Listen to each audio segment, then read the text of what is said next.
சென்னை காசிமேடு துறைமுகத்துல கடல் சீற்றத்தோடு காணப்படுது. கடல் அலைகள் 6 அடி உயரத்திற்கு மேல் எழும்பும் நிலையில அதனை காண பொதுமக்கள் ஆபத்தை உணராமல் வந்த வண்ணம் உள்ளனர்.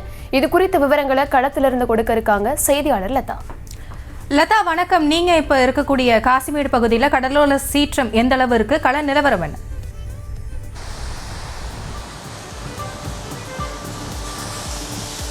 வணக்கம்.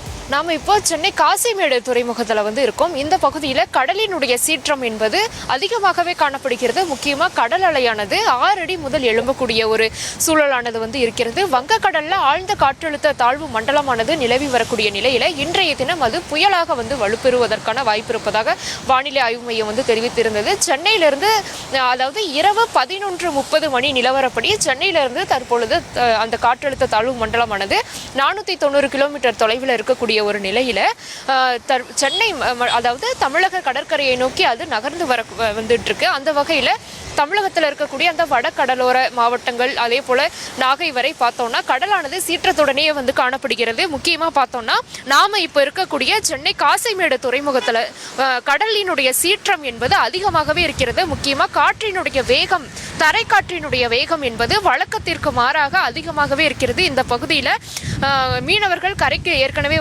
செல்லக்கூடாது என்ற அறிவுறுத்தலும் கூட கொடுக்கப்பட்டு இருக்கிறது. அந்த வகையில படகுகளை எல்லாம் நிறுத்திவிட்டு துறைமுகத்தில் நிறுத்திவிட்டு கடலுக்கு யாரும் செல்லாத ஒரு சூழல் இருக்கிறது. இந்த பகுதியில் பொதுமக்களுக்கு அனுமதி கிடையாது. ஆனாலும் ஆபத்தை உணராத பொதுமக்கள் வாகனங்களில் வருகை தந்து இங்கே இருக்கக்கூடிய அந்த கடல் சீற்றத்தை பார்வையிட்டு வருகிறார்கள். அவர்கள் ஆபத்தை உணராமல் ஒரு புறம் செல்ஃபி எடுக்கக்கூடிய சூழலும் கூட இருக்கிறது.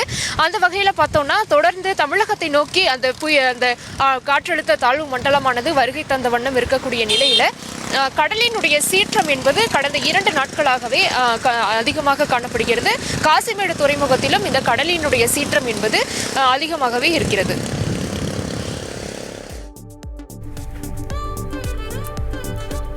நன்றி லதா.